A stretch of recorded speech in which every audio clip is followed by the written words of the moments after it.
মানুষ বড় অভিমানী প্রাণী। সে চায় তার মন খারাপ হলে প্রিয় মানুষটাকে না বললেও সে বুঝে ফেলুক। ফোন করে খানিক ম্লান গলায় হ্যালো বলতেই ওপারের মানুষটা বলুক, তোমার মন খারাপ। তার এলোমেলো চুল, খানিকটা লাল চোখ দেখে বলুক, তোমার ঘুম হয়নি রাতে, দুঃস্বপ্ন দেখেছ, টেনশন করছো কিছু নিয়ে। সে চায় মানুষটা বুঝুক কখন শক্ত করে বুকের সাথে চেপে ধরতে হয়, চোখের সামনে আলতো হাত ছুঁয়ে বন্ধ করে দিতে হয় চোখের পাতা। সে চায় মানুষটা বুঝুক কখন হাতের মুঠোয় হাত রাখতে হয়, ফিসফিসিয়ে বলতে হয় আমি তো আছি, তবে মন খারাপ কেন। সে চায় মাঝরাত্রিতে সে টের পাক পাশের মানুষটা তার মাথার নিচে সরে যাওয়া বালিশটা ঠিক করে দিচ্ছে।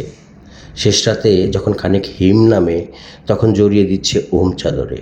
সে চায় তার জন্য মাঝরাত্রিরেও কেউ বাড়ি ফেরার অপেক্ষায় থাকুক, মনে রাখুক তার জন্মদিনের কথা, প্রথম দিনের কথা, স্পর্শ ও অনুভূতির কথা।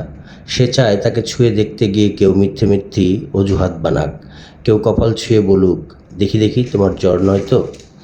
অভিমানে দূরে সরে যেতে চাইতেই কেই বলুক, খানিক ভুল করেছি বলেই দূরে সরে যেতে হবে। তবে এই যে এত ভালোবাসা, তাতে আরও কাছে আসা যায় না? আরও কাছে, অনেক অনেক কাছে। মানুষ বড় অভিমানী প্রাণী। তারা দুজনই কেবল ভাবে এসবই ওই মানুষটা করুক, ওই অন্য মানুষটা, কিন্তু শেষমেশ করা হয় না কারোই। তাই কাছে আসার রঙিন দিনেরা ক্রমাগত দূরে যাওয়ার ধূসর ও বিবর্ণ গল্প হয়। মানুষ বড্ড অভিমানী প্রাণী।